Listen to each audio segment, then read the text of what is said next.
On average, only 30% of employees who experience sexual harassment within the workplace actually report it.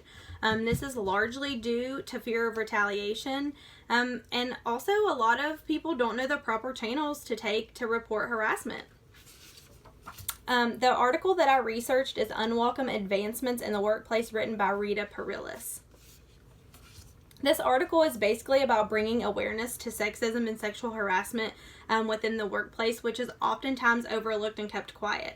Evidence shows that this harassment has been around for years within the workplace, but experts actually fear a spike in harassment in the workplace due to the recent light that has been shown on harassment as a whole that's been brought forth by the Trump administration. The article addresses the fact that sexual harassment and sexism are very much alive and well in today's workforce, although that's oftentimes tolerated and even ignored by not only the victim, but the people that are taking the reports within the workplace for harassment. Sexual harassment is a violation of Title VII of the Civil Rights Act of 1964, which prohibits employee discrimination based on national origin, sex, as well as religion also. The most common type of sexual harassment is quid pro quo harassment, which is basically a tit for tat mentality. I give you some sort of employment benefit and you give me sexual favors, or vice versa. The other common type of harassment is hostile environment harassment, which is frequent and persuasive unwanted sexual advances or comments, and this can really create a hostile work environment. Harassment can also include making offensive remarks about a person's sex, race, or religion, as well as being subjected to offensive jokes or images. Workers who experience harassment often suffer from depression, anxiety, job turnover, taking more sick and vacation days than what they normally would, and overall psychological stress. Women in an environment containing harassment are said to be less happy, and the men are actually said to be less satisfied. On average, only 30% of workplace harassment is reported. Most victims just avoid the harasser or try to downplay or deny what's happening. They just try to live with it the best that they can. The main reason for this, like I said earlier, is fear of retaliation. They're afraid of being fired. They're afraid of being ignored. They're afraid of being intimidated, especially if a company has a fear of not reporting things, which I think happens way more than what we think it does. The article suggests that maybe HR is not the answer for taking workplace harassment reports. Employee attorney Michelle Phillips says women actually may feel unsafe when telling their stories to certain people.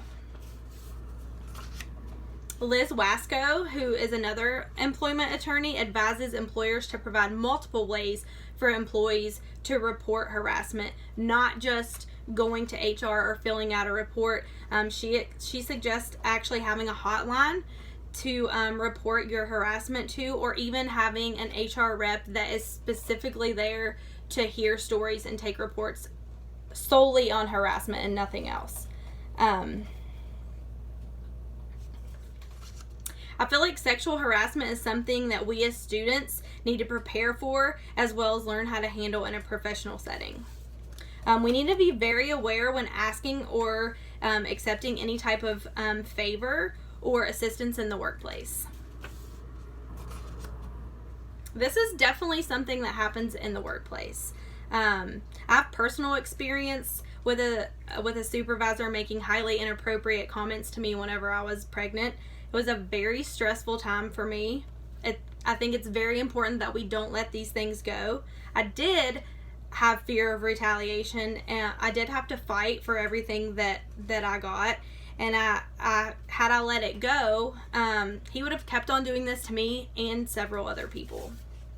I think it's very important for our generation to not let these things go, to understand that this type of stuff is not okay, especially during a time where we're living right now, whenever everything is so lax. I do agree that workers are less happy when working in an environment where there is harassment. I found myself miserable. I found myself waking up every day not wanting to go to work. I was taking sick days that I shouldn't have been taking because I needed to be saving that for my maternity leave. And it definitely just caused overall stress, anxiety, and depression, just like the article had stated.